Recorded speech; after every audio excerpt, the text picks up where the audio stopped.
Buenas tardes. Gracias a todos por unirse a este evento. Le damos las gracias a Carmen Araujo por contar con la Sala Mendoza para este primer ciclo internacional de charlas en torno a la muestra del diseñador Ricardo Báez que se exhibe en sus espacios, titulada Librofoto y la Fotolibrería Holandesa, en la Hacienda La Trinidad, Parque Cultural, con el apoyo de la Embajada de los Países Bajos. El día de hoy tendremos al autor franco-venezolano Matthew Aselin y Sergio Valenzuela Escobedo exponiendo junto a Ricardo Báez el proceso de creación del libro Monsanto, A Photographic Investigation. Le damos la bienvenida a Ricardo Báez. Hola, gracias de nuevo por todas las personas que están acá presentes. Gracias a la Sala Mendoza por los espacios del ciclo digital y gracias a Carmen Araujo por el espacio de la exposición. Bueno, hoy tenemos el gran honor de tener a unos invitados de primera clase. No es que los otros no sean de primera clase, pero estos son especialmente de primera clase. Tenemos aquí al señor Mateo y a Mateo Celán y al curador chileno Sergio Valenzuela Escobedo. Lo que hoy queremos hacer es desarrollar como el libro del autor Matthew se llevó a cabo en todas sus etapas, desde la concepción del proyecto fotográfico hasta pasando por varios tipos de ediciones y luego llegar al formato exposición. Todo eso lo vamos a ir desarrollando. Primero quisiera que Mateo nos haga como una introducción al proyecto fotográfico y yo mientras voy mostrando imágenes, ¿ok? Muy bien. Bueno, cuando tú quieras. Bueno, hola, ¿cómo están? Bueno, como ya podrán ver, mi nombre es Mathieu Asselin, soy fotógrafo documental y vivo en Francia, en el sur de Francia, en una pequeña ciudad romana llamada Arles, muy cerca de Marsella, entre Marsella y Montpellier.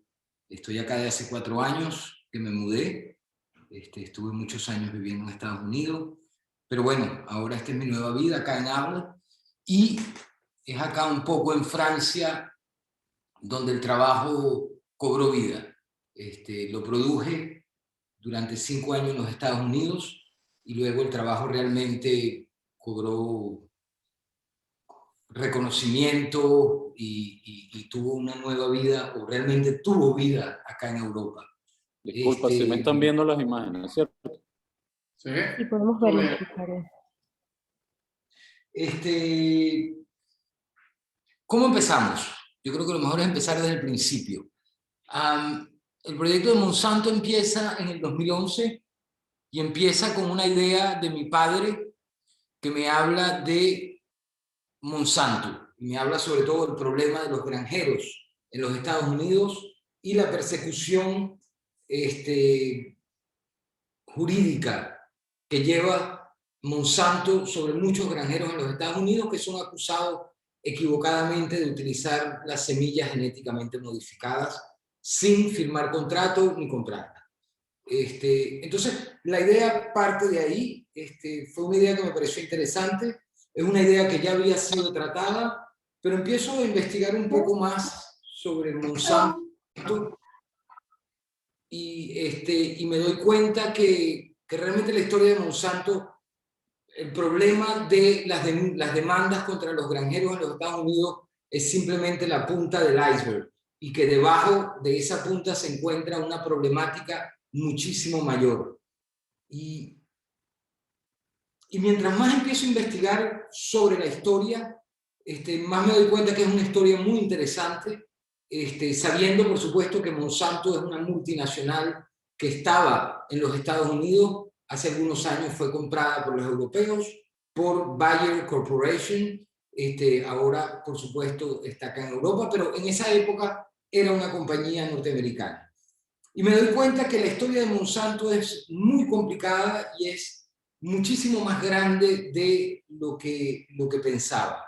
Lo cual, por un lado, es algo fantástico porque me encuentro con una historia que realmente tiene muchísimas capas, muchas historias dentro de la historia, y además, sobre todo, que es una historia que en esa época comenzaba a estar al frente de las noticias. Al mismo tiempo, el problema es que me doy cuenta que es una historia bastante complicada de contar, y es una historia que tiene muchísimas ramificaciones, y son ramificaciones que a nivel de la historia, por supuesto, son muy complejas, pero que también se extienden a muchos países en el mundo. Entonces, el primer problema en el que me topé fue ese. Pero antes de toparme con ese problema, lo que hice fue tratar de entender qué es lo que se ha hecho de Monsanto hasta hoy en día. Me parece importante siempre entender, cuando abordamos un sujeto, hacer una pequeña investigación sobre lo que se ha hecho, quién lo ha hecho y cómo lo han hecho. Por suerte, descubro que el trabajo de Monsanto, si bien ha sido tratado de manera separada. Y ha sido tratado el problema de la gente naranja, el problema de los granjeros, el problema de la contaminación. Y lo que me pareció interesante y lo que podía aportar de nuevo a esta temática era reagrupar todas estas problemáticas dentro de una misma historia. En este caso, un mismo libro. Y sobre todo, lo que me parecía muy interesante era que yo pensaba y pienso, y creo que fue justo, que la única forma de entender por qué Monsanto es lo que hoy en día, era importante conocer la historia de Monsanto. Lo que me ayudó a entender cuál iba a ser la estructura del proyecto. La estructura del proyecto debe ser una línea de tiempo, y es lo que yo siempre suelo llamar la columna vertebral de una historia, sabiendo que luego que uno tiene la columna vertebral, se van a ir añadiendo todos los órganos de esta historia, lo que van a permitir hacer el cuerpo de la historia. Pero lo más importante es eso, encontrar esa columna vertebral, y a nivel histórico, de una manera u otra, había encontrado esa columna vertebral. Luego de entender esto, el siguiente problema que se puso es: ¿qué tanto voy a contar de la historia? Obviamente, era bastante problemático hablar de todo lo que ha hecho Monsanto, porque Monsanto es una compañía que tiene más de 120 años, y es una compañía que ha tenido que ha creado muchísimos productos, que ha tenido muchísimos problemas, que ha estado en muchísimos litigios, que ha tenido grandes consecuencias medioambientales, pero también de salud y económica. Entonces me encontraba con un monstruo de historia donde realmente, si hubiese querido, he podido hacer una enciclopedia británica de 60 tomos. Entonces, el próximo reto era cómo contar toda la historia sin contar toda la historia. Yo siempre le digo a mis estudiantes y a la gente a la que intento enseñar mi forma de trabajar, que no se necesita contar toda la historia para contar toda la historia. Y lo más importante es comprender cuáles son los elementos básicos de esta historia, y que cada uno de esos elementos, de una manera u otra, puedan contar de una manera universal, entre comillas, la problemática, que es mucho más extensa. Y una de las cosas que me alegra mucho cada vez que me dicen es: wow, viajaste por todos lados para fotografiar lo de Monsanto, ¿cuántos países? Y realmente no. Lo que hice fue que me centré en los ejemplos históricos más importantes que nos dan a entender exactamente qué es Monsanto. Y la suerte que tuve fue que conseguí todos estos ejemplos en un territorio geográfico delimitado, que es los Estados Unidos y Vietnam. Entonces, como pueden ver, de esta manera ya soluciono un gran problema que es, por supuesto, logística, y que es cómo fotografiar una historia y tener que viajar por todo el mundo, lo que eso representa, dinero, tiempo. Entonces, de esa manera, logísticamente había resolvido el problema, pero también a nivel de historia. Podía conseguir todo lo que necesitaba en estos dos países. Lo interesante es que los Estados Unidos es el país de Monsanto, y a la misma vez, si yo puedo conseguir todos los ejemplos del daño que ha ocasionado Monsanto dentro del país de donde ellos son, también se convierte en algo como lo que se dice en inglés, un statement. Y eso quiere decir que si ellos hacen eso dentro del país de donde vienen, nos podemos imaginar claramente lo que hacen en otros países donde las regulaciones son mucho más suaves, donde hay más corrupción, donde es mucho más sencillo lograr hacer lo que estas compañías quieren. Entonces, por esa parte, el problema ya estaba solucionado. Hasta ahora, el segundo problema que me consigo con este trabajo es la invisibilidad.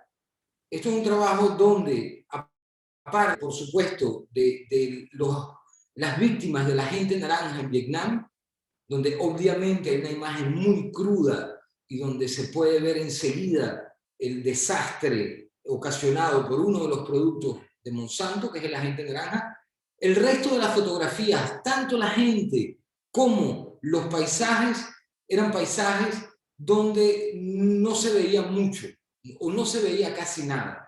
Pero detrás de ese paisaje donde normalmente no está pasando nada, hay una historia muy fuerte. Y hay historias de polución, hay historias de enfermedades, hay historias de crisis y caos económico causado por esta compañía una vez que se va y deja todos estos sitios contaminados.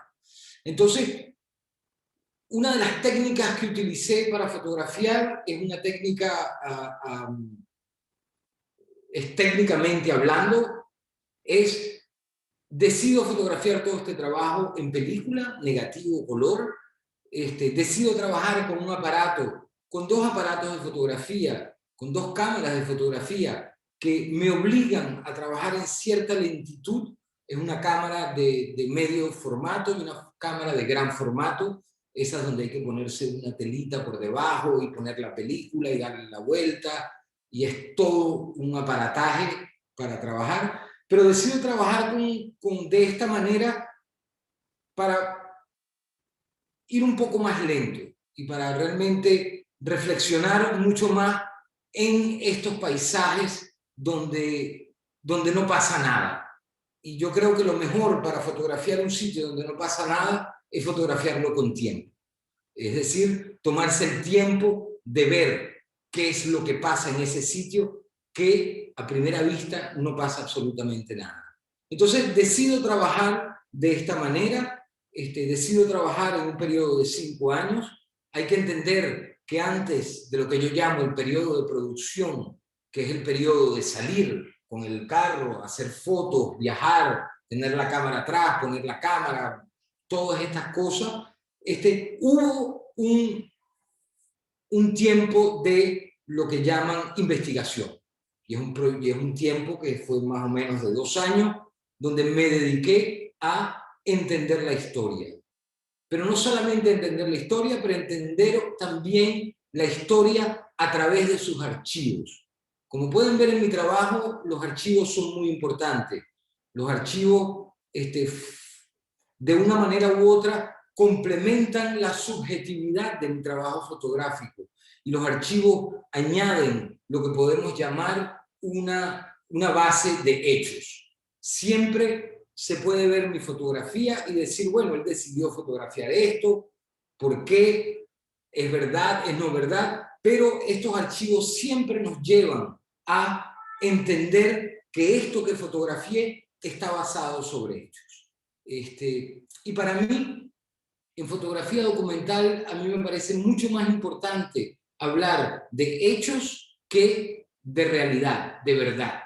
La verdad yo pienso que es muy subjetiva, la verdad depende de nuestras creencias, sean culturales, religiosas, dependen de nuestra crianza, del sitio donde vivamos. En cambio, los hechos, entre comillas, por supuesto, con sus problemáticas, pero los hechos son los hechos. Cuando tiramos una manzana al piso, la manzana se cayó al piso. Esto es un hecho. Ahora, la verdad de por qué se cayó la manzana al piso puede ser muy variada dependiendo de cómo lo veamos. porque la quisimos tirar, porque se me cayó, porque alguien me empujó, porque no me gustan las manzanas, etcétera, etcétera. Entonces es por eso que a mí me parece mucho más interesante basar mi trabajo documental sobre los hechos. Lo que me lleva a hablar del texto de este proyecto, el texto de este proyecto es una traducción de toda la búsqueda que yo hice, y es una traducción que hace una escritora que se llama Fred Wallis, a la quien le di todo mi material de investigación. Quien habla de trabajo de investigación, por supuesto, es un trabajo que se realizó sobre todo en Internet. Fue un sitio donde pude conseguir la mayoría de los archivos, pero también hice llamado a asociaciones y personas que son expertos en el tema. Que son expertos en el tema no porque ellos lo dicen, pero son expertos en el tema porque cuando corrobora en diferentes sources, en diferentes sitios, todos coinciden en que estas personas son expertos en la materia. Entonces también hice llamado a asociaciones, por ejemplo en Washington, como The Center for Food Safety, el Centro por la Seguridad Alimentaria, que tienen un seguimiento de Monsanto muy fuerte, y es gente que realmente se preocupa mucho sobre lo que está haciendo Monsanto. Entonces, como pueden ver, esto es una parte. Y cuando hablo de la búsqueda y de esta gente, lo que quiero decir es que yo solo como fotógrafo no existo. Yo existo como fotógrafo y mi trabajo existe como tal gracias a todo un grupo de asociaciones, de fundaciones, de ONG, pero también gracias a un equipo. Y acá quiero llegar a la parte de con la gente con la que trabajo, sobre todo con la gente cercana con la que trabajo. Y por supuesto esta gente es como Fred Wallis, que es la que se encarga de escribir los textos, Sergio Valenzuela, que se encarga de traducir no solamente el libro, pero también traducir las necesidades del trabajo dependiendo del sitio donde se expone y del público al que se va a exponer. Y, por supuesto, Ricardo, que se encargó de agarrar una historia que de una manera u otra estaba bastante armada, que yo entendía perfectamente cómo iba a ser construida y cómo tenía que contarse. Lo que es interesante de Ricardo en ese sentido es que Ricardo agarra una forma de narración muy seca y se encarga de que esa narración vaya más allá de un relato, pero que también se convierta en un objeto que se llama el fotolibro. Y por supuesto, lo importante de crear un objeto como es un fotolibro es que la manera en que la historia va a ser entendida va a ser mucho mejor. Entonces, Ricardo no solamente se encarga de diseñar un libro, pero se encarga de diseñar un libro en función a que la historia sea lo mejor entendida posible. Y eso es el objetivo tanto de Ricardo, como de Sergio, como de Fred. Y por eso es que es muy importante trabajar en este tipo de colaboración, porque yo tengo una idea de lo que es la historia, pero yo tengo 5 años trabajando en una historia en la que entiendo muy bien. Y personas como Fred, Sergio y Ricardo se encargan de poner aún más esta historia en un contexto el cual yo no manejo, que es un fotolibro, que es un texto y que es una exhibición. Yo sé cómo hacer fotografía, yo sé cómo poner fotografías una al lado de la otra, para que tengan un significado, pero como siempre se dice, y como muy equivocadamente se dice, una fotografía dice 1000 palabras, lo que es completamente absurdo y completamente falso. Una fotografía no dice absolutamente, dice muy poco, pero no solamente dice poco, sino que puede llevar a una interpretación muchas veces equívoca si no está acompañada de todo este tipo de herramientas que son texto, diseño y, por supuesto, curaduría en el caso de las exhibiciones. Entonces, es por eso que este trabajo no es un trabajo solamente de Mathieu Asselin, pero es un trabajo que se forma en equipo.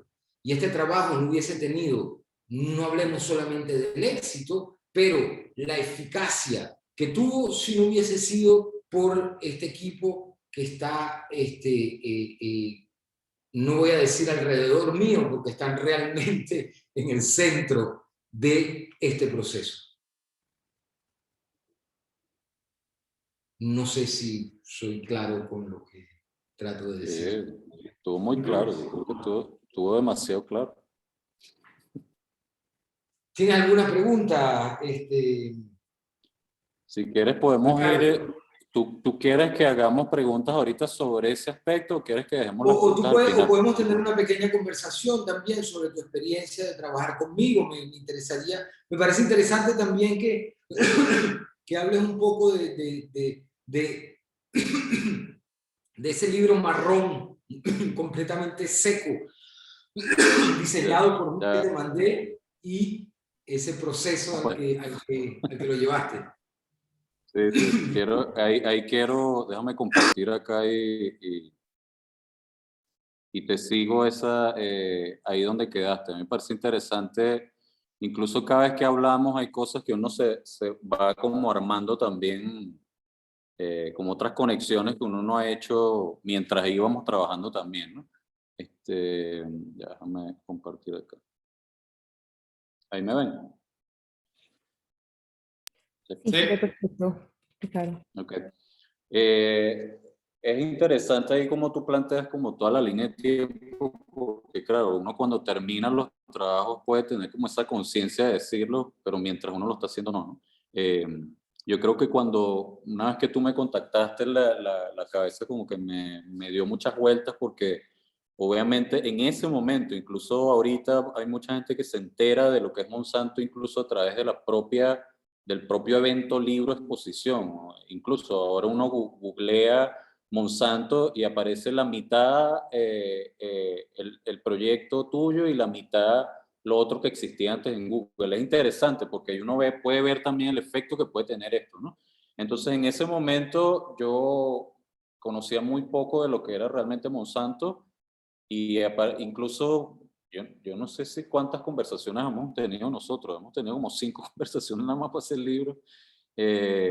Y creo que lo primero que hice fue entrar en internet y ver qué imágenes arrojaba, ni siquiera leer. O sea, yo luego fue que empecé como a leer más cosas, pero primero era como qué imágenes eran y todo el tiempo era como una imagen de protesta del cual, bueno, uno como que no se identifica con esa manera de comunicar las ideas, ¿no? Y yo creo que tampoco tu interés era como soltar un grito al aire y que no te entendieran o armar una pancarta y ya, ¿no?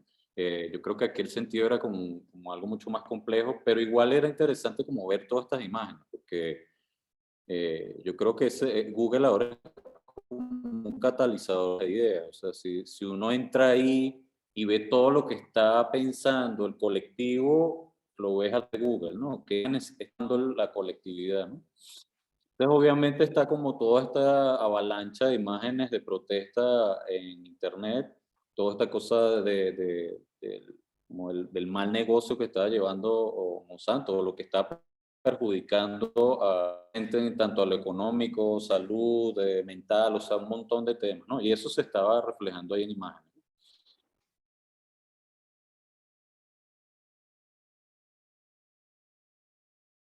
Y una cosa que a mí me pareció interesante, y eso tú lo comentas, que se había hecho muy poco este tema.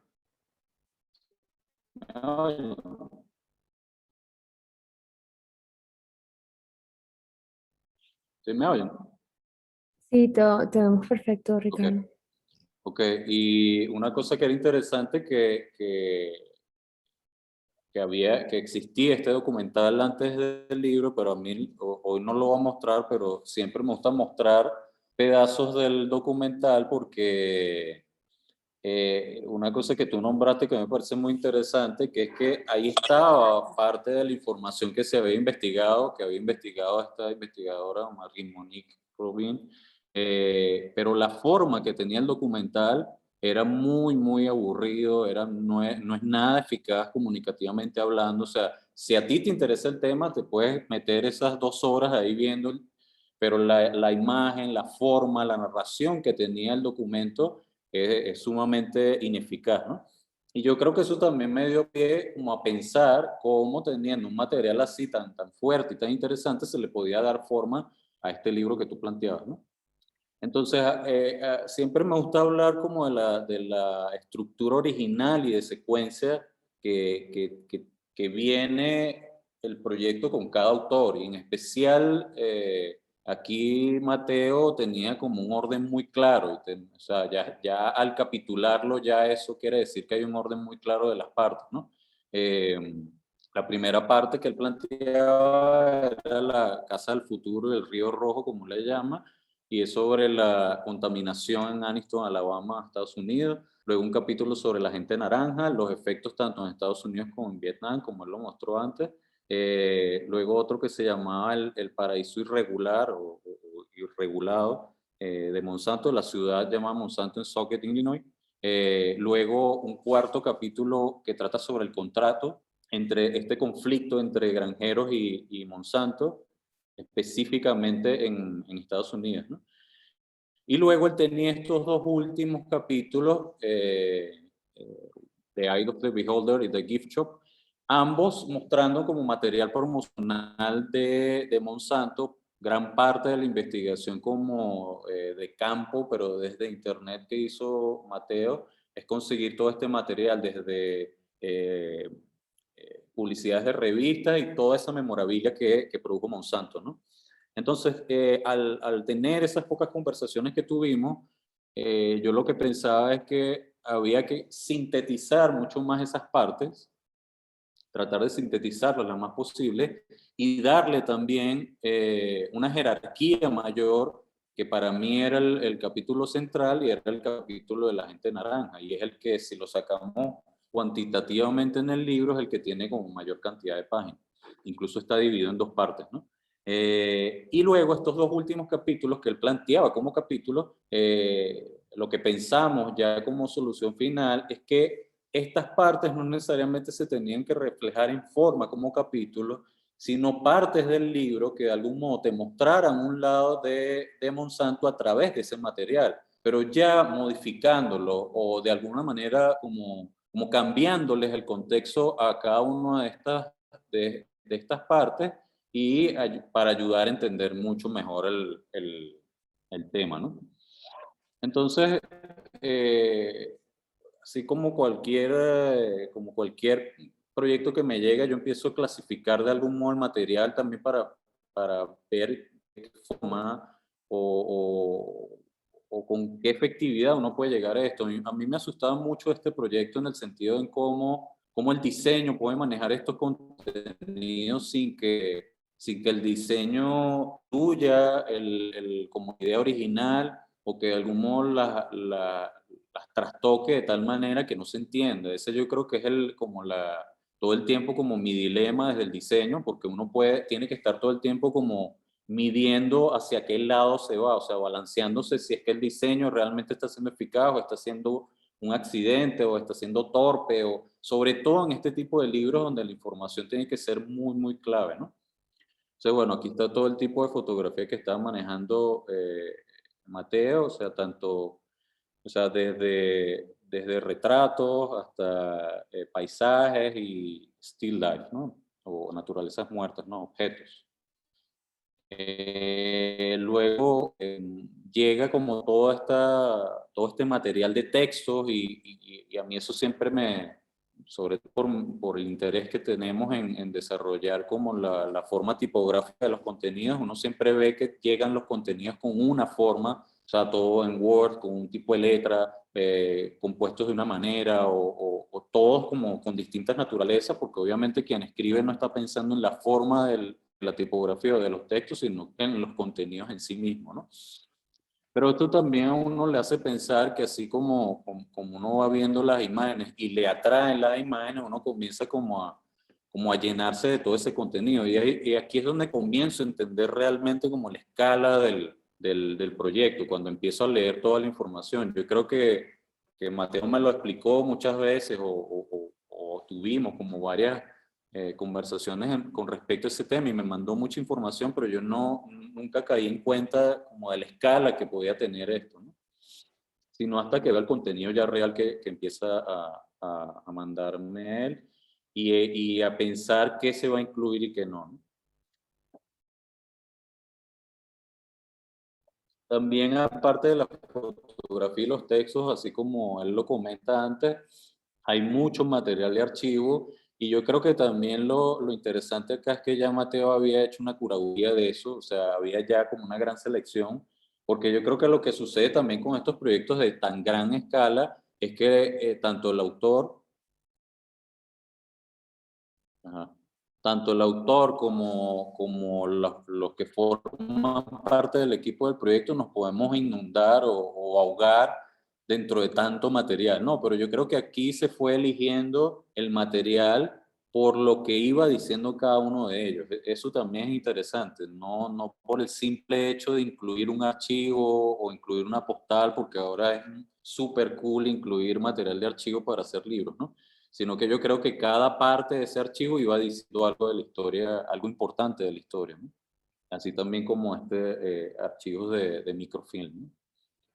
Pero aquí hay una cosa interesante, que uno de los materiales que yo creo que a Mateo le estaba diciendo más también, o sea, le estaba comunicando más sobre el proyecto, eran estas publicidades, porque los propios titulares y las propias relaciones entre los contenidos de las publicidades eran sumamente cínicas y te iban diciendo también prácticamente lo que había muy por detrás de Monsanto, ¿no?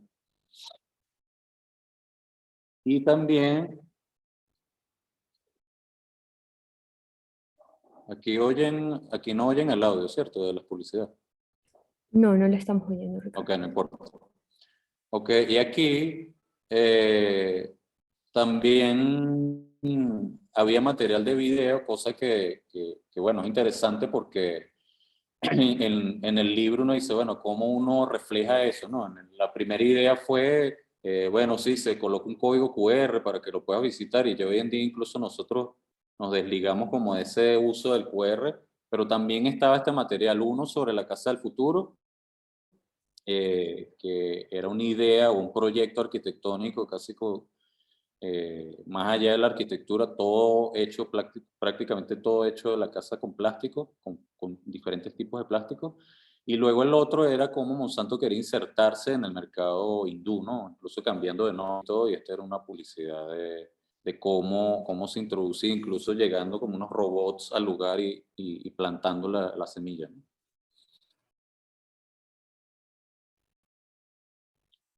Luego también era interesante porque uno comienza a ver o comencé yo a ver que más allá de los textos, las fotografías, los archivos, videos, todo, había material de cartografía que termina como de cerrar el proyecto en cuanto a la forma. O sea, uno tiene que lidiar con todas estas representaciones para comunicar esa gran idea y ver cómo todas esas representaciones son efectivas, ¿no?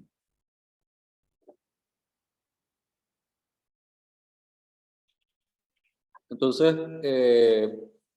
aquí llega el punto donde él me muestra y me dice, bueno, acá yo tengo esta maqueta, que yo he probado y que ya tengo un formato y bueno, he hecho pruebas. Y a mí lo que siempre, a mí la sensación que siempre me dio, y eso lo discutimos, es que, y yo creo que es como la idea todo el tiempo de un autor queriendo decir, bueno, esto es un archivo que es clasificado o es un tipo como de situación que es escondida o que forma parte de una investigación, pero que nadie la ve. Y a mí siempre esas imágenes me han hecho como pensar en una cosa como caricaturesca, ¿no? De cartoon o de película de Misión Imposible, ¿no? Que es como algo que está escondido y uno lo va a reflejar a través de un libro que parece un top secret file, ¿no? Y a mí eso para nada me interesaba como imagen, porque más bien me parecía que uno debería atraer al lector a abrir ese libro sin miedo alguno, sino más bien con toda la apertura que pudieras tener para atraer a alguien que se entere del tema, no alejándolo a través de que es algo escondido y que si te veían usando el libro ibas a ir preso, no sé. Ahí yo ya empecé como a descartar formas de ideas, ¿no? O ideas de forma.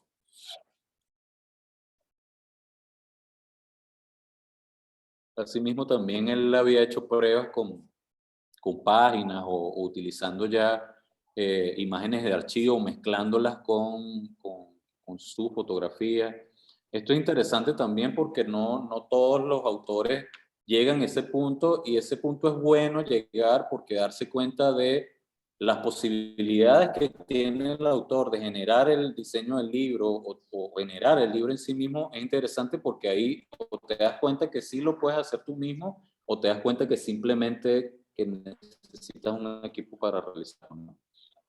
Entonces, bueno, el formato original que él tenía era de 23 por 29 y yo le propuse hacer como una proporción similar, sobre todo pensando el tipo de película que él estaba trabajando y lo llevé a un formato de 27 por 30, que eso me iba a permitir a mí manejar como esos dos formatos que él ya tenía, dejando siempre espacio para información, ¿no? Y eso me arrojó ya como una estructura en la que me permitía a mí moverme tanto con las fotografías como el material en general, ¿no? Esto pensando que siempre las imágenes, y eso me encanta que Mateo haya dicho eso, que es mentira que una imagen dice más que 1000 palabras, porque yo creo que estoy totalmente de acuerdo con él. Yo creo que una imagen con palabras dice más que una imagen y una palabra sola. O sea, creo que esa conjunción entre fotografía y texto creo que en este tipo de proyectos es primordial porque yo creo que si este proyecto le eliminara por completo la información escrita, no hubiese tenido la efectividad que tiene ahora, ¿no? Asimismo como también esta estructura sirvió para utilizarse en las páginas de ensayo, ¿no?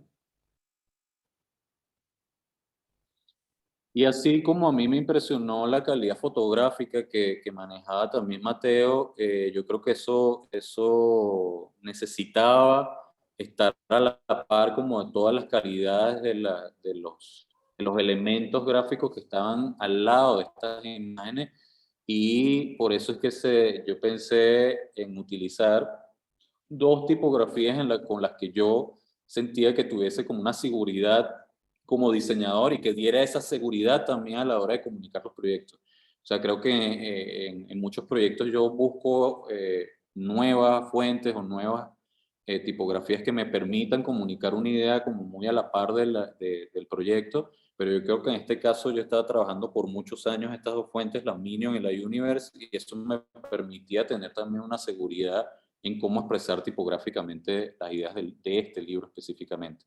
Entonces, acá, por ejemplo, hay varios ejemplos de cómo se expresaba la tipografía en el libro, en una introducción o en los ensayos o en una tabla de datos que también existe en el libro, o en los llamados también, en los títulos o en los subtítulos o en las portadillas de cada capítulo o en estos que llamamos como facts que acompañan a los títulos también. O incluso esta parte que es interesante, que lo que hicimos fue trastocar como estos títulos que nombraba que aparecían en las revistas, luego los sacamos de eso y los utilizamos al lado de las fotografías de los objetos promocionales de Monsanto, ¿no? Y Sí, también sí, en, sí, en sí estos puedo, ejemplos sí de puedo, captions que dejaban con las imágenes.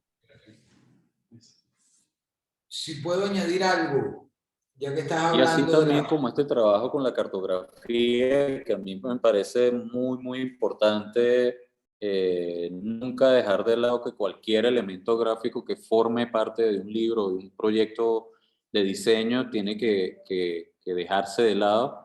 Y acá uno como de los gráficos o de los temas más importantes del libro, venía originalmente así y se tuvo que diseñar de mejor manera para que fuese más efectivo y que se entrara también dentro del lenguaje de todo el libro.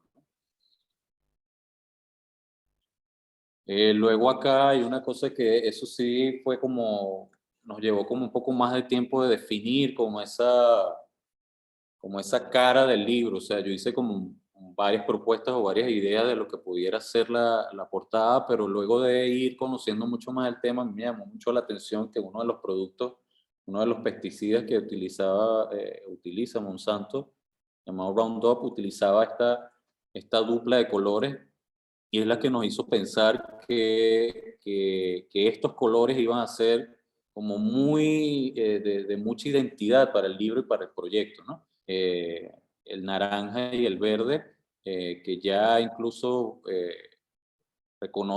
todo el mundo ya reconoce el proyecto a partir de eso, y lo que se hizo fue como plantear como ese fondo verde, ya casi hablando de naturaleza, frente a este fragmento como de una mano o de una parte de ese verde que está siendo afectada por el naranja, siendo representada por el químico de alguna manera, ¿no? Igual manera, eso se traslada a la guarda del libro, que uno va hablando de la naturaleza como verde y la naturaleza también como azul, ¿no? Incluso si uno lo ve como un gráfico, uno pudiera hablar de como este porcentaje que está siendo afectado el planeta Tierra por estos agroquímicos. O sea, uno va casi como tratando de decir lo más posible desde por detrás del diseño. Eso también es interesante porque no es simplemente hablar objetivamente, pero también hablar subjetivamente con la forma, ¿no? Y creo que eso tiene mucho que ver con que decía Mateo, que no es hablar sobre el hecho y ya. Creo que hay que como esconder partes o dejar también que el lector vaya descubriendo como otras situaciones. Luego ya al llegar al punto donde ya teníamos el libro logrado, se hicieron 6 maquetas. Esta maqueta fue enviada a varios concursos de maquetas y logró llegar al Castle Domi Award, y fue publicado gracias a ese primer premio que ganó. Acá lo interesante es que la maqueta sufrió muy pocos cambios. Normalmente los libros, cuando se envían las maquetas, luego técnicamente hay que cambiar situaciones o lo que sea, pero acá fue muy poco lo que se hizo como cambio. Claro, aquí había una cosa que yo creo que en el momento no se podía hacer. Luego vi un libro japonés que sí se podía hacer, que podía imprimir en el canto, pero creo que se iba a llevar todo el presupuesto del libro nada más a hacer eso. Eh, Aquí se ve cómo este era el lomo en la maqueta y aquí luego cómo terminó siendo el libro. Esto, por ejemplo, se planteaba como una especie de solapa que salía de una página y simplemente lo que se decidió fue imprimir la tinta directamente en la página. Este, por ejemplo, que era uno de los que uno pensaría que hubiese sido como muy costoso o complicado de hacer, es que el libro comienza con una especie como de booklet que simula una revista de la época donde están reproducidas las publicidades de Monsanto. O sea, el libro comienza mostrándote la promesa de Monsanto y es un booklet que está adherido a una página, y la editorial y la imprenta lo único que me pidieron fue, en este caso fue rodar simplemente 3 milímetros a la derecha el booklet, porque eso iba a hacer que la producción se produjera mecánicamente. Obviamente dijimos que sí, ¿no? Igualmente pasó con el contrato, un facsímil de un contrato entre Granjeros y Monsanto. También lo que simplemente fue cambiar la posición del papel, y eso incluso ayudó al diseño. A mí me parece, antes estaba escondida la tipografía justo detrás del contrato, y el tener que desplazar unos milímetros a la derecha el papel hizo también que ayudara a que uno sintiera que tenía que abrir el contrato, ¿no?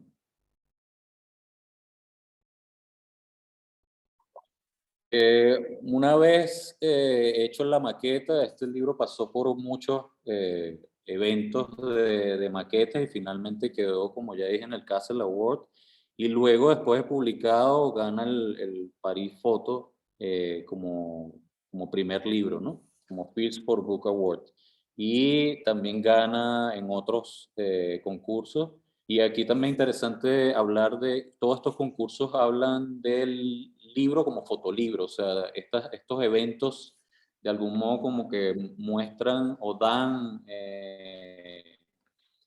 premios a libros prácticamente basados por la fotografía. Y aquí hay un premio que es interesante, que es del Stiftung Buchkunst en Leipzig, que sí dan premio al diseño del libro y ahí dieron una mención honorífica. Es importante destacarlo porque Venezuela ha tenido como una gran tradición en ese concurso y este libro forma parte de ella ahora. Bueno, una cosa interesante, y eso lo dijo ya Mateo, que mientras se estaba prácticamente imprimiendo el libro, salió la noticia que Bayer había adquirido Monsanto, ¿no? Luego de que aparece el libro, y esto lo va a desarrollar mucho más Sergio, empezaron a aparecer muchas exposiciones, o sea, se empezaron a producir muchas exposiciones, y eso hace también que este libro deje de ser tan solo un libro y se convierta como en un proyecto editorial mucho más complejo, ¿no? Teniendo forma de maqueta, luego forma de libro en 2 ediciones, en inglés y en francés, luego parte de un catálogo de exposiciones en FOMO, y luego teniendo la forma de newspaper o de diario, porque cada exhibición, la condición que tenían tanto Mateo como Sergio, era que se produjeran estos diarios y que fuesen gratis, o sea, y luego de esto aparece el paperback que apareció ya en el 2019. Es importante destacar acá que gracias a todas estas ediciones o todos estos formatos, este proyecto ha sido reproducido en más de 20.000 copias. O sea que es interesante porque la pregunta siempre es, bueno, ¿qué alcance tiene un libro, no? O cómo llega un libro a tantas personas siendo publicado 1000 veces o 2000 veces. Yo creo que la forma que se le ha dado a este proyecto ha permitido que haya llegado a muchas más personas pensando en eso, pensando en el alcance y en la eficacia de la comunicación, ¿no? Acá se muestra un poco el libro. Igual déjame mostrar, adelantar y mostrarlos todos juntos. Ya que creo que ya estamos un poco pasados y para darle espacio a Sergio. Acá lo último que quiero comentar es cómo entre las ediciones se alimentaron entre el diseño. Y esto luego va a dar pie a cómo también Sergio se alimentó como de todas las situaciones y viceversa, ¿no? También las últimas situaciones de diseño se alimentaban también de las exposiciones o de las ideas que iban surgiendo de las exposiciones.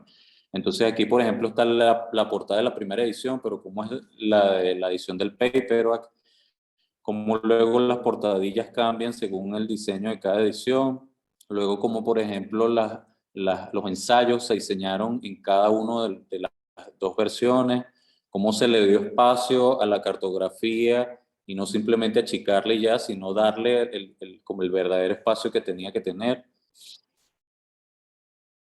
Luego acá, por ejemplo, en el paperback era inglés-francés y había que resolver esta cosa de los 2 idiomas al tiempo. También como el capítulo que se suma en los diarios se suma también en la edición paperback y cómo eso se va adaptando. Cómo esto también se alimenta de la exposición, pero se alimenta del diario y luego pasa al paperback y así sucesivamente, ¿no?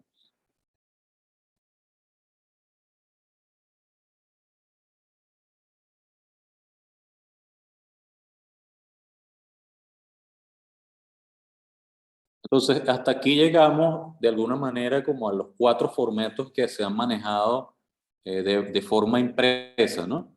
Y yo quiero que acá ya inmediatamente entre Sergio a desarrollar cómo esto fue en paralelo también con las exposiciones, ¿no?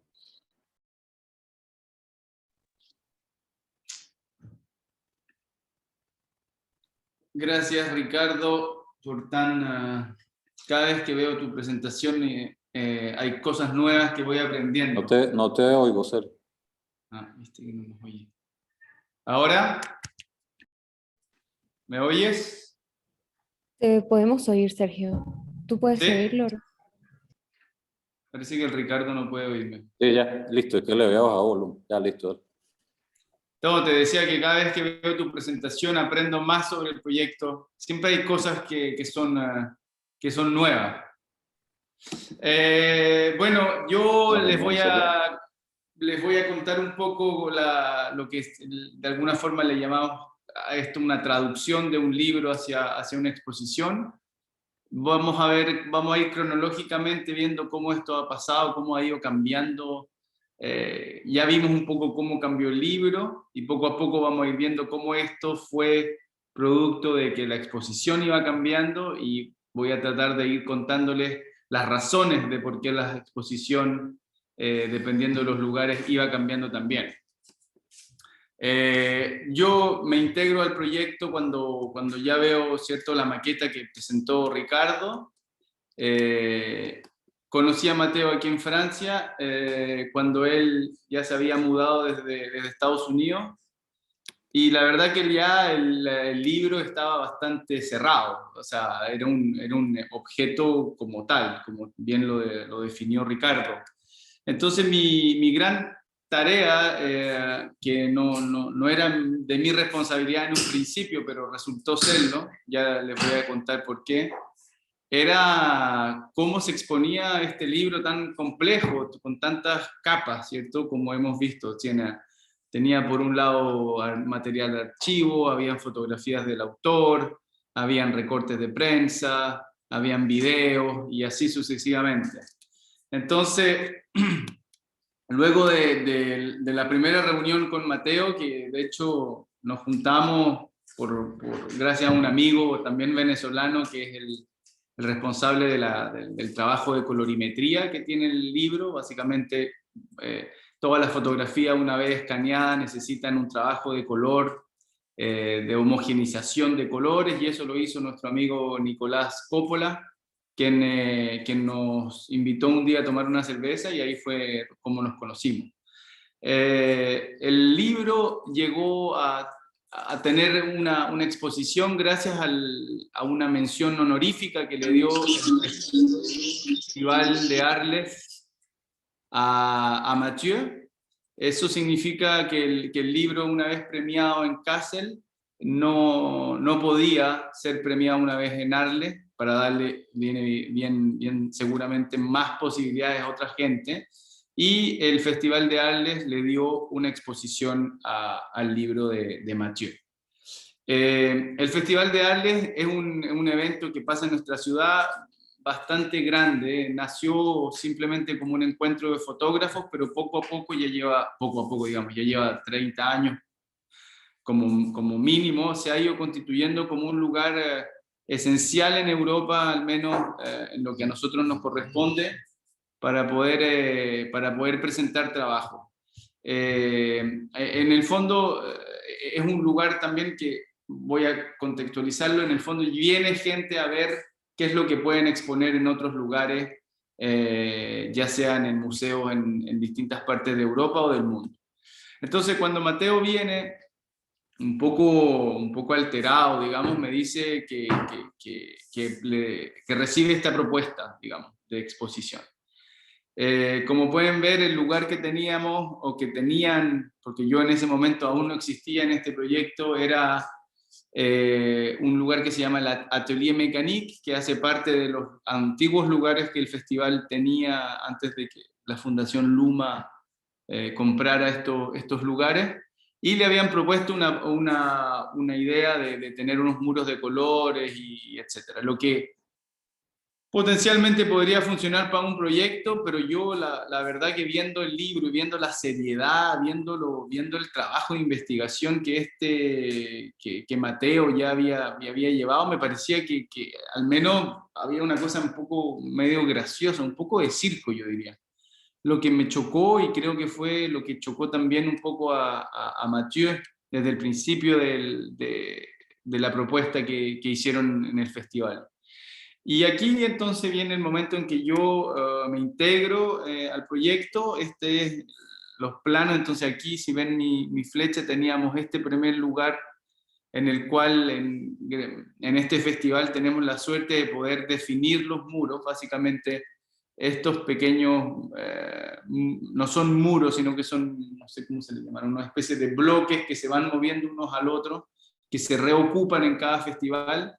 Sí, Tenemos son como unas paredes modulares, ¿no? tal cual, unos de madera con unas coberturas pintadas blancas que se ponen y se mueven. Entonces la única opción que teníamos era de definir cómo estos muros iban a ir, y sobre todo, y que vamos a ir viendo poco a poco en esta presentación, la dificultad de cómo contar la historia. Una vez más, la historia siempre queda como elemento principal en nuestro trabajo. No se puede, al menos yo era lo que pensaba, no puedo llegar al capítulo 5 si no he pasado por el 1. Entonces, y así sucesivamente. Tengo que intentar, mientras más podamos, con elementos gráficos, como van a ver, pasar uno al otro. Y la verdad que al principio, como cualquiera, decidimos abrir el libro. Tranquilo, Ricardo, no rompimos el libro, son unas fotocopias de color que imprimimos. Rompieron la maqueta original la rompieron. Que nos permitió empezar a seguir, ¿cierto? La historia que ya se había construido, que ya habían trabajado, y en la cual yo no me quería imponer con una nueva idea o con una nueva versión. En el fondo ven los primeros ensayos de tamaño también que empezamos a realizar, porque teniendo la suerte de vivir aquí al lado del festival, pudimos ir a ver, como van a ver la siguiente imagen, los tamaños en el propio muro. O sea, teníamos la opción de imprimir un papel de un cierto tamaño e ir a hacer unas pruebas. Eso es porque tuvimos la suerte de estar aquí y porque estábamos en el momento adecuado. No es muy normal que esto suceda, pero la verdad que yo personalmente como curador lo recomiendo. Si de poder se puede, es ir al lugar con un papel y medir más o menos el tamaño. Entonces, este es el lugar, básicamente los muros ya están instalados, ya empezamos a enmarcar, ¿cierto? Aquí voy a volver 5 minutos, o sea, 1 minuto a esta imagen que me parece importante. A mí el carácter de lo clínico, de lo filudo que se podría decir que tenía el proyecto, esta cosa que casi es como algo que te hace daño, pero desde un punto de vista, yo diría, de una clínica. Había algo que a mí yo quería que fuese como muy limpio, muy limpio, pero con una cierta violencia en esa limpieza, una cosa que fuese muy iluminada, muy clara y con bordes muy violentos. En este caso son metálicos, casi como que yo pudiese herirme si es que paso cerca, cosa que me llevó a algunas discusiones con el director del festival porque no le parecía muy adecuada mi decisión, pero bueno, trabajando todos siempre en conjunto, la verdad que logramos explicarle las razones y logró entender por qué el marco básicamente iba a ser de ese tipo. Había otra situación que creo que es importante notar, que los detalles, digamos, de lo que son las exposiciones, es el hecho de la decisión de ocupar un vidrio, o sea, un material, ¿cierto?, que no tenía reflejo. En el fondo a mí me preocupaba muchísimo que la gente, que me preocupa todavía en todas las exposiciones, que uno se ve reflejado en la propia imagen, entonces uno pasa a ser parte de esa imagen. Y eso lo evitamos con la utilización de un material antirreflejo sobre las imágenes. Aquí mi decisión de mostrar esto un poco en montaje es porque es así como trabajamos. O sea, no hay ninguna imagen, creo, de exposición terminada, pero me parece que ir mostrando el trabajo poco a poco que se va haciendo es más interesante para ver cómo se hacen, cómo se produce una exposición. Las decisiones van cambiando poco a poco. teníamos ciertas ideas que, como van a ir viendo en distintos capítulos de la exposición o en distintas versiones, van a ir cambiando. En este caso, fue la primera exposición que tuvimos juntos y eso también hay que digamos, notarlo fuerte, es que una vez que esta exposición se produce, el festival arrienda la exposición durante ciertas veces, un año, 2 años, y luego eso pasa a ser propiedad del artista, en este caso Mathieu. Entonces, gracias a ese trabajo en conjunto con el festival, estas mismas piezas son las mismas que han ido viajando cuando este tipo de exposición es expuesto. Van a ver que hay distintos tipos de exposición que hemos diseñado y les voy a explicar también las razones de por qué eso ha ido pasando. Estos son simplemente otros espacios y aquí nos enfrentamos en la primera exposición en Italia a una condición que es la del viaje, la dificultad que tienen las obras de viajar y el precio. Evidentemente los valores de mover unas cajas de un lado al otro, no todas las instituciones pueden acoger, ¿cierto?, una exposición de ese tamaño.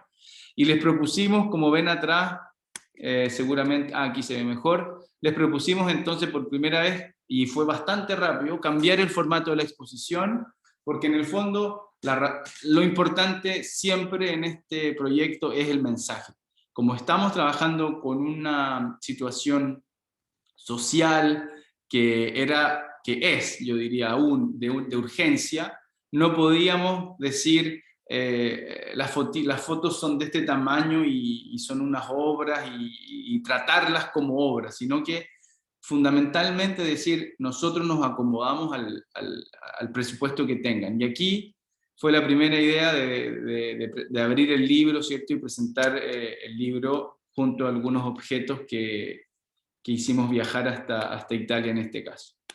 Esto es un poco de la historia que ya se ha ido contando, voy a pasar un poquito rápido sobre estas cosas, son los premios que van pasando, pero hay uno que es el más importante en el sentido de la historia de este proyecto y de las exposiciones de este proyecto, y es la nominación que Mathieu recibe de la Deutsche Börse. Un lugar ejemplar de la fotografía en Londres, en Inglaterra, nomina, ¿cierto?, a 4 fotógrafos a este premio, que es obviamente un reconocimiento de los pares, en el cual es un honor para Mateo de estar ahí, y lo que nos genera unas primeras discusiones bastante interesantes, que es las que nos han llevado a seguir trabajando juntos, es que Deutsche Börse, entonces el nominador, digamos, el auspiciador principal de este precio, el sponsor general del concurso, es una casa de bolsa que vende acciones de Monsanto y de Bayer en ese momento. Lo que nos hace realmente preguntarnos qué tenemos que hacer y cómo tenemos que hacer esta exposición, en términos que digamos, fue difícil definirlo. Había no solo la dificultad del espacio, que ya era bastante pequeño en relación a en la exposición que vieron anteriormente, son más bien alrededor de 110 metros lineales. Aquí era una sala clásica bien pequeña. Entonces, esto nos llevó realmente a tomar decisiones una vez más, porque la historia tenía que ser contada y porque esta relación con este sponsor tenía que ser elegantemente mostrado. Decidimos inventar un capítulo nuevo, que no existía en el libro, que es un capítulo que le llamamos el capítulo 5, y que, como van a ver en este trabajo, la idea fue ocupar lo que ya había salido en el diario. O sea, aquí podemos ver el print, la impresión de un scan de un diario que había sido utilizado. Sí, durante un año un periódico francés utilizó todas mis imágenes cada vez que hablaban y denunciaban a Monsanto.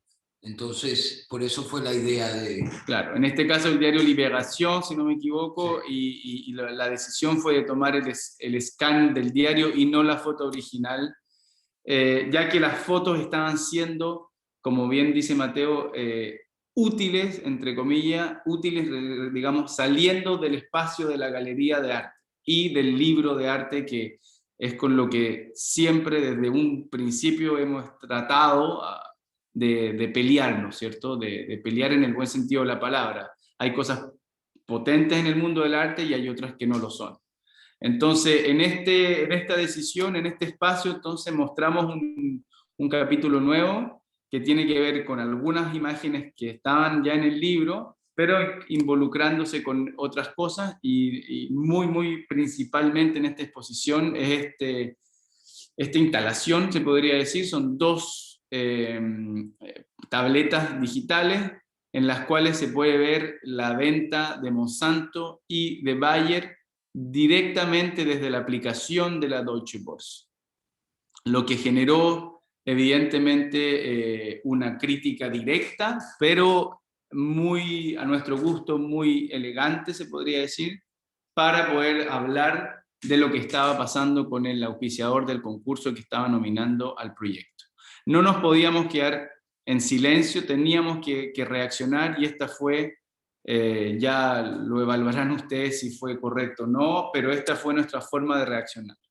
Lo que pasó también, y ahí es también importante decirlo, es que es la primera vez que se publica el diario. Y el diario, digamos entonces la versión periódico del libro que costaba ya sea 50 euros, 60 euros, un precio que realmente era, desde el principio nos pareció un poco elevado, claramente eso lo maneja la casa editorial Actes Sud en este caso. Decidimos por nuestra cuenta entonces realizar este diario con la ayuda de Ricardo y también siguiendo la instalación, y ahí es donde creo que es una buena parte para notar cómo el diseño y cómo yo, Ricardo y Mateo trabajamos realmente ida y venida, o sea, no hay uno que no le cuente al otro lo que va haciendo, digamos, y aquí entonces... Pero yo soy el jefe, Sí, eso trata. Eso es lo que te hacemos creer. Me hacen creer, sí. Entonces decidimos hacer este fajo de billetes que ven ahí, que en el fondo es, ahí, bueno, no parece un fajo porque no está la instalación terminada, pero al explicarle a Ricardo la noción de este nuevo capítulo, la idea era, ¿cierto?, acumular una cantidad de dinero en el medio de la sala, poéticamente hablando, digamos. Ahí se ve un poco más el montaje. Este entonces es nuestro primer diario, ahí ven a Mateo con su perro cuando era niño, no, es mentira. La primera edición del diario, que la verdad nunca pensamos que esto iba a ser más que un diario y ahí nos íbamos a quedar, digamos. El rediseño de Ricardo, que tomó todas sus libertades y incluye entonces, esta vez incluye este capítulo nuevo que le llamamos el Stock Market y que en el fondo analiza todas las variables de la venta de Monsanto y de Bayer a través de la Deutsche Börse. Basado en toda la data de la Deutsche Börse. Exacto. Y luego ya el proyecto, la verdad es que se instala, creo que hay que decirlo, no se instala necesariamente porque nosotros decidimos instalarlo, sino que el proyecto está instalado en las noticias. O sea, esto está pasando también en los medios de prensa. Monsanto está en la prensa, la discusión en ese momento en Europa sobre los productos fitosanitarios es muy, muy fuerte y el proyecto está justo en el momento donde tiene que estar y recibimos invitaciones y en ese sentido nos sentimos muy agradecidos porque empezamos desde ahí hasta hoy, ya son 25 exposiciones. No se preocupen, no las voy a mostrar todas, pero creo que elegí las más importantes, ya sea por el espacio o ya sea por las discusiones que podamos tener y las preguntas que luego quieran hacer. Esto en el FOMO en Bélgica, la segunda edición del diario, ahí ya comenzamos a entender que este diario no va a ser solamente una primera edición, sino que muchísimas. Y voy a ir pasando un poco rápido cuando se trate de montaje, salvo que Ricardo, si a ti te sale alguna pregunta, podamos discutirla. No, ahí lo que es interesante decir que en el Photographers Gallery creo que hicieron pocas, 1000 o 2000, y el FOMO fue quien sacó realmente 5000 ejemplares, ¿no? Sí, exactamente. También de mi galería en Ámsterdam. Que ya vamos a ver más tarde. La decisión se sigue siempre con la misma idea de montaje. Básicamente las fotografías, los marcos, todo tiene una altura, está bien, todo sigue una cierta norma que cambia, salvo cuando cambia muy poco, digamos, que quiero que se den cuenta. Ya voy a ver alguna foto que les pueda mostrar. Hasta qué punto la fotografía y texto, lo que hablábamos antes respecto al cómo ocupar el texto en la exposición, también me parece importante. Aquí simplemente visitas de espacios antes de que los propongan, digamos, nos proponen espacios en los cuales evidentemente los proyectos de repente no pueden tener lugar, y este es una invitación muy particular. ¿Queréis contarle un poco, Mateo? Me parece que... Sí, un senador del Parlamento Europeo me invita a hacer una exposición en el Parlamento Europeo al mismo tiempo que se están tomando las decisiones si prohibir el Roundup, es decir, los glifosatos. Entonces me invitan a hacer una exposición al mismo tiempo que está la plenaria en el Parlamento Europeo para tomar esa decisión. Entonces la exhibición se pone en el pasillo donde los parlamentarios tienen que ir y venir durante 2 días, y un poco como para ejercer presión y sobre todo educar los parlamentarios sobre la problemática.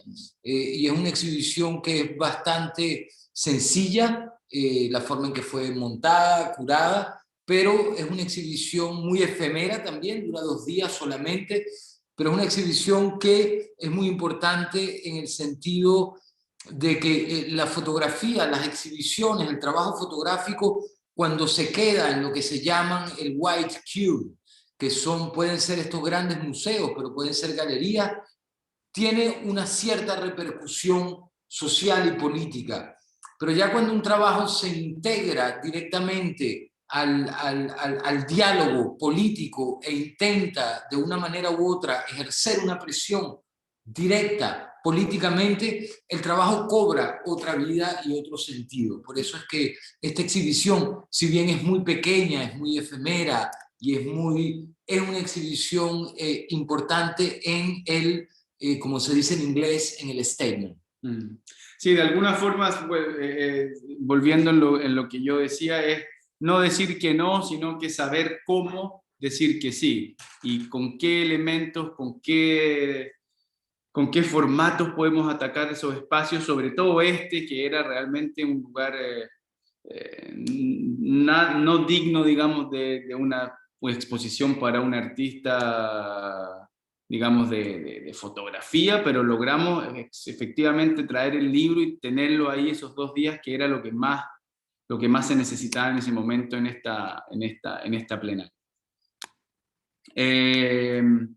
Aquí una vez más el libro, van a ir viendo que poco a poco las exposiciones, en el fondo lo que entendimos es que teníamos formatos de exposiciones y que teníamos por ende distintos públicos, se podría decir, con quien compartir estas exposiciones. Si un colegio que nos ocurrió quería la exposición, seguramente el libro iba a ser simple, fácil de enviar, o ellos que lo impriman y lo puedan ocupar como en el colegio, digamos. Entonces, hasta ahora está la exposición del libro, la gran exposición que le llamamos XL por su tamaño, y hasta este momento teníamos lo que son estos paneles que solamente habían sido expuestos en el Parlamento Europeo.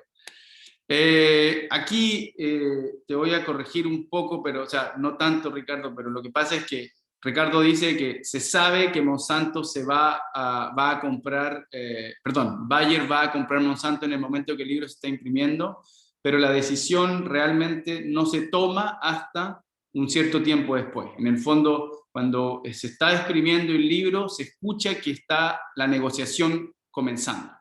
Y en este momento preciso, y aquí es súper importante, nosotros en esa época estábamos viajando hacia Alemania, que de coincidencia, digamos, porque la invitación no la manejamos nosotros, tomamos el avión y sabemos por los mensajes, ¿cierto?, que Bayer firmó y compró Monsanto ese día. Entonces, al llegar a Alemania ese día, hablamos rápidamente con la producción y le pedimos que nos fabricara un sticker. Bueno, el sticker lo fabricó Ricardo, creo, ¿no? No sé.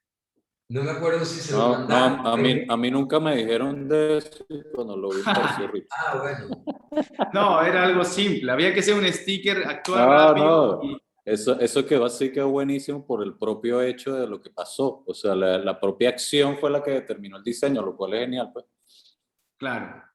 Entonces, toda la primera mañana lo único que hicimos fue pegar estos stickers y en el fondo, estas calcamonías, y en el fondo el proyecto ya casi pasaba a llamarse Bayer, el mismo día que Bayer había firmado el contrato. Entonces, tratar de, con este tipo de proyectos, mantenerse lo más cercano al día a día de lo que está pasando. En el caso de Monsanto y Bayer, esto en ese momento era muy, muy, muy, muy importante. Y disculpa ahí, Sergio, y yo creo que tiene mucho sentido con esto que estás diciendo de mantenerse al día, porque el propio formato del diario tiene que ver con eso. O sea, estás manejando lo que va sucediendo como suceso y lo vas reflejando en un formato como un diario también, ¿no? Sí. Otros tipos de exposiciones, otros lugares. Aquí estamos en Polonia. La verdad que en Europa el proyecto ha viajado muchísimo. Nosotros tenemos una deuda enorme con nuestro continente. Hemos tenido conversaciones para poder imprimir el libro en español. Hemos intentado llevar la exposición aún. Todavía no hemos tenido la persona que nos ayude, porque aquí el responsable del lugar también toma sus responsabilidades cuando expone un proyecto de este tipo, y las conversaciones siguen, y ojalá cuanto antes podamos viajar a India, también es un lugar muy importante donde el mensaje tiene que llegar, Ya estuvo en Vietnam este año. Y en Sudamérica. Es verdad que este año estuvo en Vietnam. Algunas fotos de otros montajes. Aquí integro algunos planos, simplemente que el que tenga alguna duda de cómo trabajamos o cómo trabajo yo, la verdad que muy simple, InDesign o en 2 dimensiones. Yo no hago maquetas 3D ni nada. Lo que sí es que cuando llego al lugar cambio muchísimas cosas de las que están ahí en este plano. La verdad que estos planos sirven un poco para ordenar el espacio, para ver la cantidad de blanco o de vacío que hay en los lugares, pero no son fidedignos a lo que pasa realmente en el espacio. Por eso que, si es que es posible que yo viaje antes, yo prefiero que viajar y luego estar un tiempo antes de la expo. Esta vez, aquí hay una diferencia. Incluimos, para volver un poco a cómo funcionan los textos, y cómo funcionan también la actualización de las cosas. Vamos a ir viendo que aparecen textos que son los facts, que son lo que en el libro aparece, ¿cierto?, en esta línea naranja, en texto blanco a la mano izquierda de algunas páginas, que desde el principio a mí me parecían esenciales de ocupar, pero la verdad que no le encontraba el lugar. Y poco a poco, con la cantidad de exposiciones, fuimos probando a ver si esto funcionaba o no. Van a ver que en algunas puede existir o no.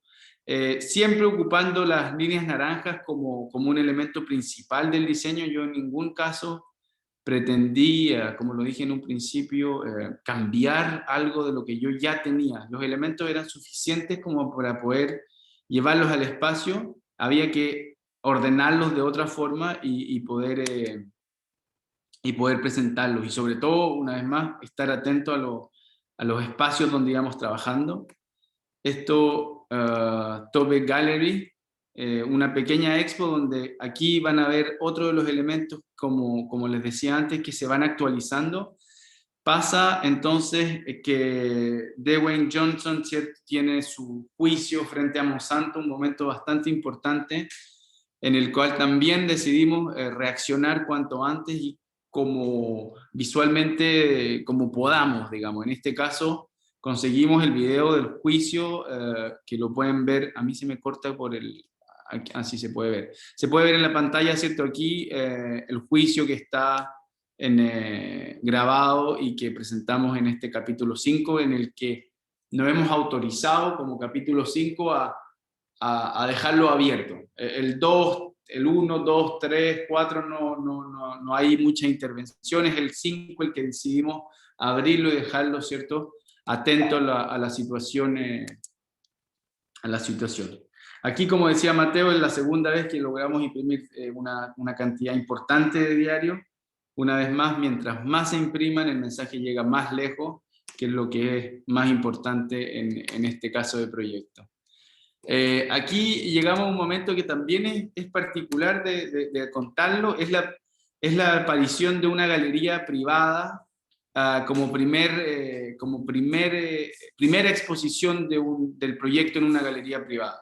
Lo que claramente, como pueden imaginarse, nos parece correcto de presentarlo porque estamos en Ámsterdam, pero al mismo tiempo la relación de la venta de este proyecto nos parecía complicada. Y ahí entonces nos reunimos con este grupo, con estas dos personas que manejan esta galería, que es de Ravensty Gallery en Ámsterdam, y con los cuales la verdad que tenemos una discusión muy, muy agradable.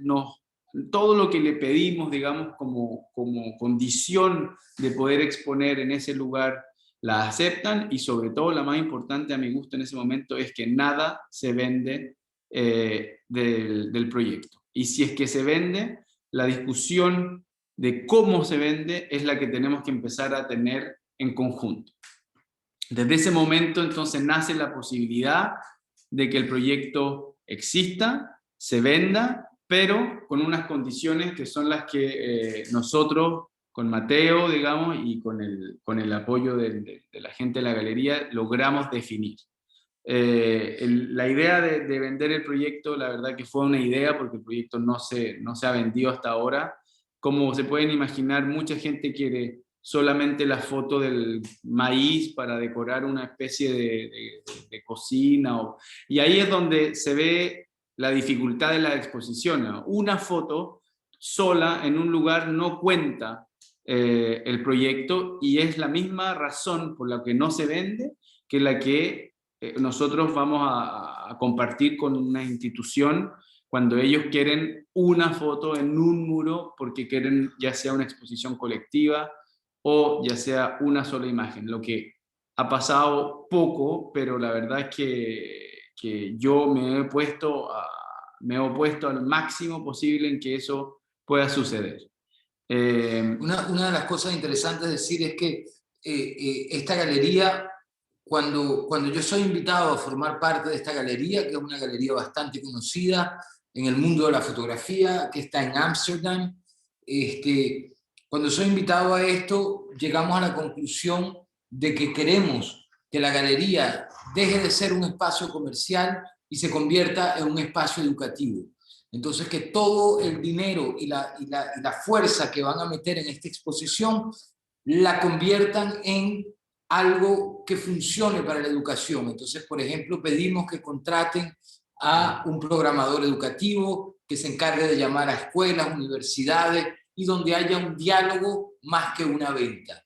Entonces, eso es algo también que nos parece muy interesante, cómo podemos cambiar espacios que en un primer instante, y son espacios que son reservados a la comercialización de fotografía, para que ese espacio se convierta en un espacio de educación. Porque al final de toda esta historia, lo más importante es cómo educamos o cómo transmitimos el mensaje al público. Y eso es mucho más importante de cómo se vende el producto, cómo se vende el trabajo. Cómo se vende el trabajo para que no se convierta en un producto. Sí, hay un detalle específico en ese momento, es que las galerías comerciales por lo general envían unas tarjetas de invitaciones duras, gruesas, porque me imagino que eso tiene que ver como con la elegancia y con el poder que debe tener una galería. Realmente, en este caso son unos formatos, no sé, 5 milímetros de cartón, con un valor que a mí personalmente me parecía completamente exagerado, y ahí es donde cambiamos eso por el diario. Entonces lo que se envió fue el diario en vez de la invitación, y simplemente una hoja impresa, a donde quedaba muy claro por qué ese diario llegaba en vez de una invitación. Ahí está uno de los galeristas, nuestro amigo Jasper Boat, que nos sigue apoyando hasta ahora, donde las obras se guardan. Ellos son los que se encargan de guardar la obra y de mandarla a cualquier sitio donde haya una exhibición. Son muestras aquí se está mezclando un poco, no lo sé. Esto es el momento también un poco, es importante porque es una selección de libros de Martin Parr que sucede en el Festival de Arles, y él, con el honor que merece, selecciona el libro, ¿cierto?, de Mathieu en esta exposición. Aquí vamos a contar una historia nueva que no la hemos contado mucho, digamos, no hemos tenido el tiempo, la verdad.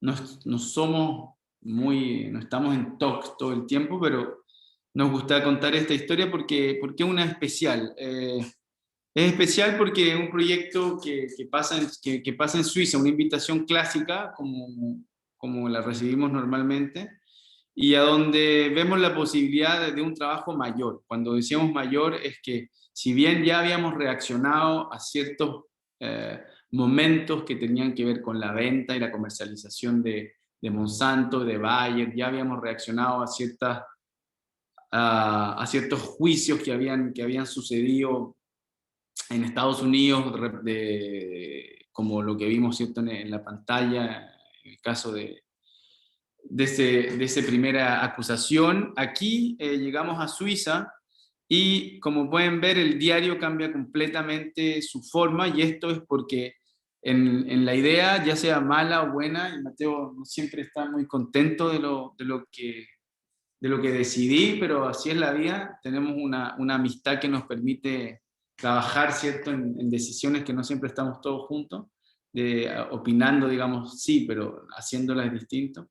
Y nace la posibilidad de hacer una residencia en Suiza y de trabajar durante algunos meses sobre la situación actual de ese lugar. Y eso es la primera vez que sucede. Aquí el diario, como pueden ver, ya, gracias a Ricardo, incluye Bayer en la impresión misma. Ya no ocupamos la calcamonía que habíamos tenido antes, y empezamos entonces este trabajo que se ve aquí, ¿cierto? Bueno, este es el plano, no sé si sea muy importante, pero bueno, simplemente ver que son lugares pequeños, una casa que se ocupa, y que se tiene que también, de una forma u otra, imaginar que el capítulo 1 tiene que ser leído antes que el capítulo 2, y así poco a poco, ¿cierto?, mientras avanzamos en la exposición. Y este capítulo, que es un capítulo realizado entonces para Suiza, se relaciona con los productos fitosanitarios. Y aquí la diferencia, no creo que sea importante contar lo que pasa en Suiza, la situación de Suiza, que es bastante grave porque el agua está contaminada. Es más bien que de alguna forma se realiza todo un capítulo, ¿cierto?, para esta exposición. Se trabaja durante meses, lamentablemente llega lo que ya todos estamos bien cansados, que es el COVID, y no podemos hacer tal y como imaginamos la residencia, no se puede realizar los viajes que se necesitan, pero junto a un equipo de universitarios, de científicos, logramos al menos mantenernos al tanto de la situación, porque aquí la investigación claramente no se hace sola, y Mateo ya lo comentó, aquí siempre se trabaja en equipo, y eso me parece que es fundamental de remarcarlo muchísimo, a pesar de que el nombre de Mathieu siempre es el que aparece. Él no duda en ningún segundo, en ninguna entrevista, en ninguna presentación, de nombrar a toda la gente que trabaja con él. y con nosotros en este proyecto. Aquí, como ven, entonces seguramente algunas fotos ya vieron en la presentación de Ricardo, son fotos que están hechas en Suiza y que tratan del tema de la polución en el agua. Y aquí entonces presentamos la séptima, me parece que es la última edición del diario, Sí. que está, está el capítulo 1, como ven, hasta el 5, y el último que se llama Lo Vivo, ¿se podría decir? Sí, lo vivo. Lo Vivo en español. Y es un capítulo que incluye entonces las fotografías realizadas para esa residencia en el diario de Suiza. También ocupando archivos de material de archivo y intentando encontrar el problema. Y Ricardo siempre poniéndome texto arriba de las fotos. No escucha, Ricardo, porque el otro se ríe. Claro que te escucho. Ah, se rió. En fin, esto va generando, ¿cierto? Una vez más material desde la residencia, se incluye a las publicaciones, viaja a través de las exposiciones, y poco a poco el proyecto va adquiriendo nuevas características. Para terminar, me imagino que ya están cansados, hemos hablado bastante y sería bueno que también escucháramos preguntas si es que hay. Esta es la primera vez que el proyecto que se acepta, de alguna forma, se acepta, digo, porque todo se discute entre nosotros, de una exposición colectiva. Este es un proyecto que realiza una curadora que está terminando su doctorado, de nombre Kerstin Hamilton, y que nos invita con un grupo bastante selecto de artistas a esta exposición en la Fundación Hasselblad. Entonces, ¿cómo hacer, digamos, para contar la historia? Porque una vez más volvemos a lo mismo. Siempre en el centro está la narración. ¿Cómo hacer en un muro para poder contar la historia? La verdad que no pudimos viajar. Yo no sé realmente si esto dio resultado finalmente, y si realmente uno puede entender la historia con tan poco. Hicimos un intento, era importante estar en este proyecto que trataba sobre la nueva fotografía documental. Intentamos y discutimos muchísimo con las curadoras para que entendieran la dificultad de lo que había en este muro que nos daban, que era muy pequeño, y hicimos un primer intento de contar esta historia, ¿cierto? En un muro de, creo que son 10 o 9 metros. Como pueden ver aquí, es bastante reducido, pero como siempre los textos, y aquí aprovecho de comentar un detalle que me parece esencial, es que los carteles de la fotografía, por lo general, cuando me toca a mí por lo menos estar ahí, porque tienen que entender que no siempre viajamos a montar, mi idea principal es que primero se vea la fotografía y que el texto se lea a la mano derecha, si es que el recorrido es hacia mano derecha. Entonces, por lo general, los carteles se van a encontrar a mano derecha para que el espectador, ¿cierto? O el observador, digamos, tenga primero la fotografía, pueda de alguna forma en su espíritu, ¿cierto? Tener una noción de algo, y el texto que viene después, ¿cierto? A cristalizar el punto de vista del autor, en este caso. Está entonces la exposición Dear Truth de Hasselblad, que fue la última. No es la última. Hoy día la exposición sigue viajando, tenemos una suerte, y realmente, agradecerle a todos los que nos han apoyado, pero mucha suerte, porque en el fondo el proyecto sigue viajando. Esta es nuestro material de viaje. La verdad que no es mucho lo que tiene que viajar. Estos tubos ya no sé ni de qué hacen parte, pero es una caja que no debe medir más que lo que ven ahí, que viaja desde Ámsterdam. Aquí un pequeño mapa de algunos de los lugares para ver hacia dónde ha llegado. Obviamente no aparecen todos, pero una vez más la deuda que tenemos con Latinoamérica es... Yo personalmente no me voy a cansar hasta que esta exposición llegue a Argentina, sobre todo. Creo que es un lugar, y a Brasil, que son lugares muy, muy importantes para que este proyecto siga contando la historia. Y aquí, para terminar, bueno, una exposición que tenemos en Irlanda, donde mandamos esta vez todo el material que Ricardo presentó, más todas las ediciones de los libros, perdón, de los diarios, más los libros que no están en esta foto y que se va a abrir la semana que viene en Irlanda. Eso, terminamos aquí. Gracias por escucharnos, ha sido bastante largo y nada, felices de que tengan las preguntas que quieran. El micrófono es del público que tenga algunas preguntas. No, Muchas gracias a ustedes por por dedicarle el tiempo a esto, pues. Muchísimas Dejo de gracias, compartir.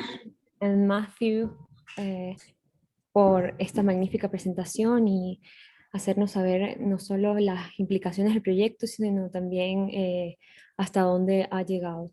Tenemos algunas preguntas. Vamos a comenzar con una, creo que es para Sergio, sobre cómo fue el proceso de decisiones en torno a la selección de imágenes y en el modo como iban a ser presentadas. Hablando particularmente del formato para la exposición. Más allá de los capítulos del libro, que predeterminaba un recorrido, ¿cómo unificaron visualmente los elementos en sala y cómo se dio el trabajo entre ustedes para esa toma de decisiones? Yo diría que fundamentalmente es el respeto al libro. La idea de que, si como lo vieron en las imágenes, las fotos están pegadas unas con otros, también tenía la idea del libro, ¿cierto? Estas imágenes que hablan una con otra al mismo tiempo. En algunos casos, por los espacios, esa regla se rompe.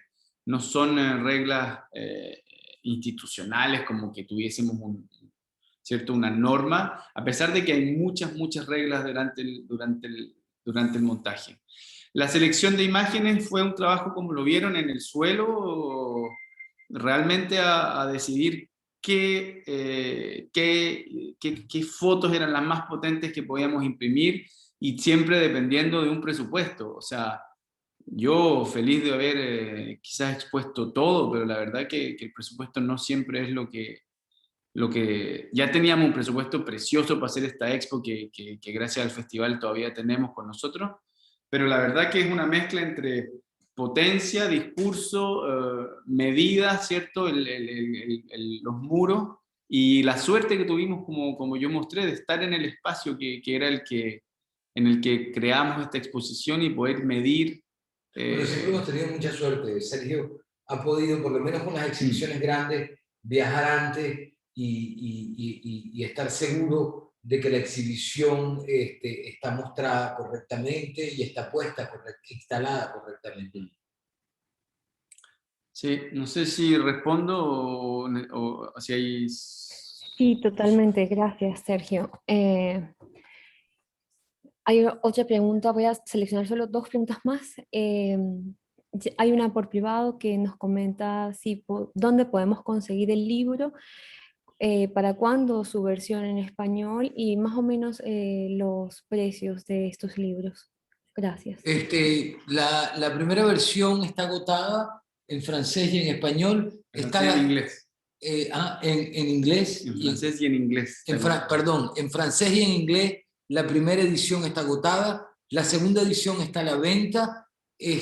Simplemente poniendo en Google Mathieu Asselin a Photographic Investigation, les va a salir la lista de los sitios. Yo no recomiendo Amazon porque no estoy muy de acuerdo con Amazon, pero sé que es muy fácil en muchos países poder hacer a través de Amazon, entonces sin ningún problema. La segunda edición es mucho más económica, vale 35 euros o 35 dólares. Y eso, la versión en español... La estamos preparando, pero él no sabe. Estamos preparándola. Pero bueno... No le diga. La estamos preparando y... Bueno, al parecer la están preparando, entonces yo espero que esté pronto a disposición. Gracias, Matthew. Ricardo, con el uso de archivos fotográficos y de textos en periódicos, ¿tuvo algún inconveniente de derechos de autor? Eso me lo tienen que preguntar a mí, no a él. Sí, Yo no firmé ningún contrato. No, yo creo que estaba todo, ya Mateo lo había controlado toda esa situación. Incluso una de las últimas, los títulos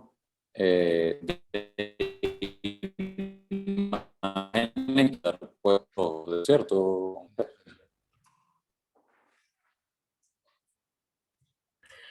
Sí, yo Ricardo, creo que lo más importante para decir en esto es que yo nunca, es decir, todo el problema de los derechos de autor de las imágenes me iban a caer a mí. Entonces, yo desde un momento nunca me vi, nunca tuve un problema con eso. Yo dije, yo uso todo lo que tengo que utilizar y luego veo cómo resuelvo. Tengo mucha suerte que en mi casa de edición, que era a la quien le iba a caer el paquete, sobre todo el paquete por difamación, tienen unos abogados increíbles. Los abogados de mi casa de edición me dieron una lista así de los problemas, y yo les dije a mi casa de edición, o vamos o no vamos, pero yo no pienso cambiar absolutamente nada de lo que está ahí. Y la casa de edición cambiamos el contrato, un contrato donde decía si habían demandas, eso iba por mi cuenta. Yo hice a mi casa de edición cambiar el contrato y les dije que si habían demandas, ellos tenían que darme los abogados y apoyarme. buenísimo, muchas gracias. Ya por último, bueno, muchos comentarios de felicitaciones, de gracias, de apoyo a esta, no solo a esta publicación, sino también a la exhibición que está en los espacios de Carmen Araujo, Arte. Dice así, este trabajo enorme, político y necesario va más allá de la investigación fotográfica, va más allá del fotolibro y sus ediciones, va más allá de la muestra itinerante. Es un proceso que también se va retroalimentando con lo que sucede. Hay un punto de llegada, fin, al que les gustaría acceder. No, yo creo que ahorita lo importante es el próximo trabajo. El trabajo de Monsanto ya tiene una vida por sí solo. Y bueno, tiene una vida por sí solo. Sergio se encarga muchísimo de ese trabajo hoy en día y de las exhibiciones y todo eso. Por mi lado, lo más importante ahorita es mi próximo proyecto, un proyecto que estoy empezando a desarrollar ahora. Tengo 2 años en eso, acabo de recibir unas ayudas para poder hacer el proyecto. Entonces, para mí, eso es lo más importante ahorita. De una manera u otra, con todo lo agradecido que estoy con este proyecto, necesito empezar a despegarme de este proyecto para empezar con nuevas ideas. Y no solo yo quiero eso, pero Ricardo también quiere diseñar un nuevo libro, Sergio quiere hacer nuevas exposiciones. Lo que sí está seguro es que Monsanto, y creo, tal vez tanto a Ricardo como a Sergio, les ha dado una base importante para muchas cosas, para hacer otros proyectos, Entonces, Monsanto ha dado lo que ha dado, ha sido muy generoso con nosotros y ahora es centrarse en este próximo proyecto. Yo simplemente, ya lo dije, pero lo vuelvo a repetir, mi deuda es con Sudamérica y es ahí donde... Exacto. Es ahí donde es el próximo paso. Donde si me queda pelear con la fuerza que queda, porque de verdad que llevar un proyecto a largo plazo también hay algo de cansancio, a pesar de que cada uno de nosotros efectivamente tenemos otros proyectos. No creo que me vaya a quedar tranquilo yo personalmente antes de hacer la versión en español y una exposición como sea en Sudamérica cuanto antes. Ya, como les decía, algunas discusiones se han nacido, pero el responsable, el que diga sí, también tiene valga la redundancia, tiene una responsabilidad política que no todos están dispuestos a aceptar. Que se ve claramente porque no hemos, por ejemplo, sido invitados a Estados Unidos. O sea, el que se atreva, que nos llame y vamos, pero ojalá que sea pronto. Aprovecho de darle un beso a la Carmen, que por ahí creo que ella era la que hizo la pregunta, pero aprovecho de saludarle y agradecerle porque Sí, estos eventos, gracias a ella gracias. y a Ricardo han sido posibles, pero un beso, Carmen. Sí. Vale, muchas gracias a Sergio, a Matthew y a Ricardo por este ciclo de charlas y damos por concluida esta tercera de nuestro primer ciclo internacional y los invitamos a estar pendientes de nuestro segundo ciclo que se viene para el mes de julio. Gracias a todos por participar y esperamos seguir encontrándonos en nuestros encuentros. Muchas gracias a ustedes. Gracias a todos. Chao, Ricardo. Chao. Gracias. Gracias, Ricardo. Nos hablamos un rato. Ya. Saludos. Dale, chao.